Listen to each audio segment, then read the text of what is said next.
Well, there's growing evidence that the coronavirus lockdowns haven't simply been ineffective. By definition, they have been, but they've also been lethal. We're getting a clearer picture tonight just how much damage our elected officials have done. Not all intentionally, but still. According to a new study by Revolver.News, which effectively is the new Drudge Report, since the actual Drudge Report went completely insane and is unreadable. According to a study they commissioned, the coronavirus lockdowns have been 10 times more deadly than the coronavirus itself in this country. How did they reach that conclusion? Well, Revolver first tallied up the number of deaths caused directly by the coronavirus. Those numbers are public. Then they looked at the number of lockdown-related, stress-related fatalities, such as heart attacks, suicides, drug ODs. Unlike most media organizations, Revolver also took into account the ages of everyone who died. Everyone dies in the end, so your age actually really matters if you're trying to get to the truth of what's happening across a big country like this. Revolver found that the lockdowns have cost roughly 18.7 million combined life years in this country alone. The coronavirus lockdowns, meanwhile, best they could guess, have saved fewer than 1 million life years. Essentially, they're sacrificing the nation's young people. Wonder why young people are so upset. The media's job, of course, isn't to tell you any of this. It's to keep these facts from you, to spread fear, lying if necessary, and to keep the country locked down until Joe Biden wins in November. That's why they've decided to report that a physician in the White House coronavirus task force, Scott Atlas, is going rogue. According to CNN and other media organizations, Atlas wants Americans to get infected with the coronavirus to build up their immunity, or maybe because he's evil or something. Watch. Dr. Atlas, on his task force, is reportedly trying to get the administration to go for a herd immunity strategy. Now, I hope this isn't the best that this administration can do. I really hope it doesn't happen. Washington Post reporting that strategy is being pushed by a guy named Scott Atlas. Now, this strategy has been tried before, in Sweden most notably, and it was a disaster. Scott Atlas, one of Trump's top medical advisors, is, according to the Post, urging the White House to embrace herd immunity. How dangerous is this approach? It's a terrible approach.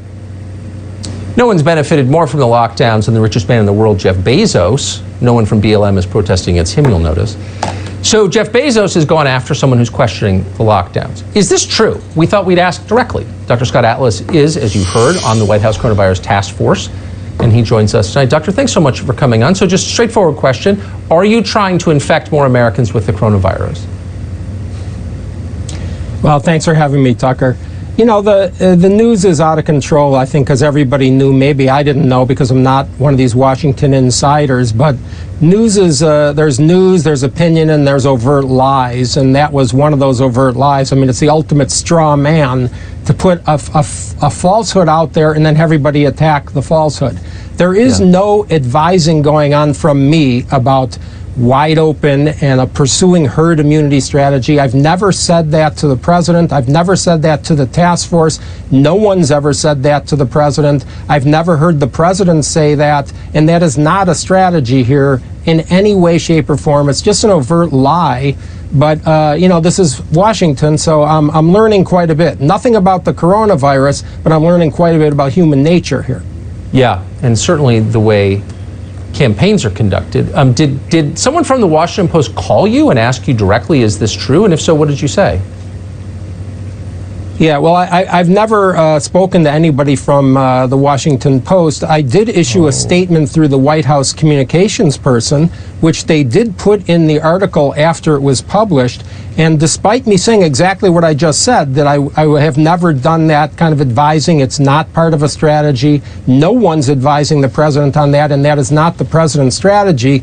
They put that in the article after it was published, and then they went on to attack it as if it were still fact. I mean, I guess the denial has nothing to do with anything. Huh. And it goes without saying they didn't have any actual evidence of it because you say there isn't any. Well, I mean, it's a complete lie, so I don't know if somebody actually said that, but, you know, I can't control what anyone else says. I can only control what I say. It's just remarkable. Like you, the rest of us are learning an awful lot. Doctor, thanks so much for coming on tonight. Okay, thanks.